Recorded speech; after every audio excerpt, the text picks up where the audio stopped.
Realty में जो stocks तेज है उसमें ओबेरॉय रियल्टी 4% ऊपर, 2% ऊपर मैक्रोटेक डेवलपर्स, फिनिक्स मिल्स 2.5% ऊपर, प्रेस्टीज में भी 1% की तेजी आज के कारोबार में देखने को मिल रही है। और एफएमसीजी में दबाव, मैरिको, कोलगेट, बलरामपुर चीनी, रेडिको, खैतान यहाँ पर 1% से लेकर 3% तक की गिरावट देखने को मिल रही है। कुछ और स्टॉक्स गिरने वाले उसमें कैस्ट्रॉल 2.5% नीचे, टोरेंट पार 2.25% नीचे, लगभग 2% नीचे स्कॉट्स, थर्मैक्स में भी 1.5% की गिरावट के साथ कारोबार हो रहा है। तो ये है मिड कैप का एक्शन, जहां पर तेजी वाली पॉकेट ज्यादा है आज के कारोबार में। लेकिन चलिए अब यहां से सीधे रुख करते हैं महाराष्ट्र से जुड़ी अपडेट का। दरअसल महाराष्ट्र के नए सीएम देवेंद्र फडणवीस होंगे। बीजेपी विधायक दल की मीटिंग में फडणवीस के नाम पर मोहर लग गई है और डिटेल्स के साथ हमारी संवाददाता प्रीति सोमपुरा मौजूद हैं। प्रीति, बताइए फाइनली जिस खबर का इंतजार था आखिर वो सामने आ गई, किस तरीके का माहौल वहां पर, क्या है पूरा अपडेट?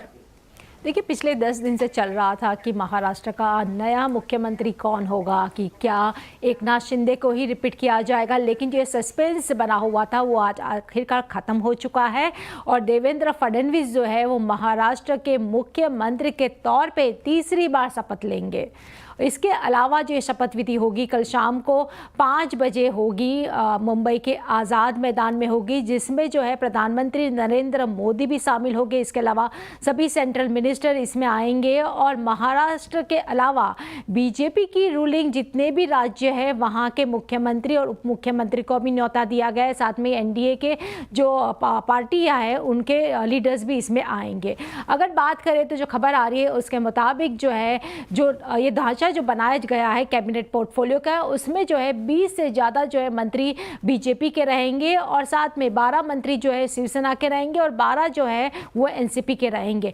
अब जाहिर सी बात है कि मुख्यमंत्री के अलावा इस नई सरकार में 2 मुख्यमंत्री होंगे, एक एकनाथ शिंदे होंगे और दूसरे होंगे वो अजीत पवार होंगे। अगर दूसरी और बात करें तो कैबिनेट पोर्टफोलियो को लेकर भी काफ़ी घमासान चल रहा था महाराष्ट्र में, तो अब ये तय हो चुका है कि होम डिपार्टमेंट जो है वो देवेंद्र फडणवीस अपने पास ही रखेंगे।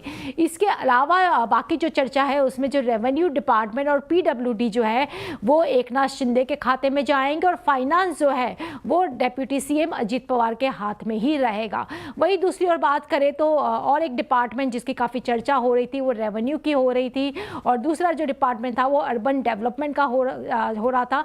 तो इसमें यह तय हुआ है कि अर्बन डेवलपमेंट जो यूडी डिपार्टमेंट है वो बीजेपी के पास ही रहेगा, जबकि जो माइनॉरिटी डिपार्टमेंट है, माइनॉरिटी अफेयर्स जो है वो रहेगा अजीत पवार के खेमे में जाएगा। वहीं ये भी कहा जा रहा है कि इस बार जो जिस तरीके के कैबिनेट पोर्टफोलियो जो वितरण किया गया है उसमें मराठवाड़ा और विदर्भ के अलावा खानदेश को भी जो है ज़्यादा प्रतिनिधित्व इस बार दिया जाएगा और ख़ास तौर पे 3 महिलाओं को जो है इस बार शपथ ग्रहण समारोह में वो शामिल होगी। 3 नई महिलाएं जो है वो मंत्री बनेगी। जो खबरें आ रही है उसके मुताबिक जो काफ़ी दिग्गज जो बीजेपी के जो मिनिस्टर हैं उनको इस बार रिपीट नहीं किया जाएगा, बल्कि नए चेहरों को जो है वो मंत्री बनाया जाएगा। चलिए, शुक्रिया प्रीति ये सभी डिटेल्स बताने के लिए। और कल सीएम पद की शपथ लेंगे देवेंद्र फडणवीस, वहां पर तो नजर बनी रहेंगे और जैसे प्रीति ने बताया तीसरी बार सीएम पद की शपथ देवेंद्र फडणवीस लेंगे। चलिए, पूरी अपडेट्स आगे भी आपके सामने लेकर आते रहेंगे। रुक रहे हैं इसके साथ एक ब्रेक के लिए, ब्रेक के उस पर कुछ और खबरें जल्द वापस आते हैं।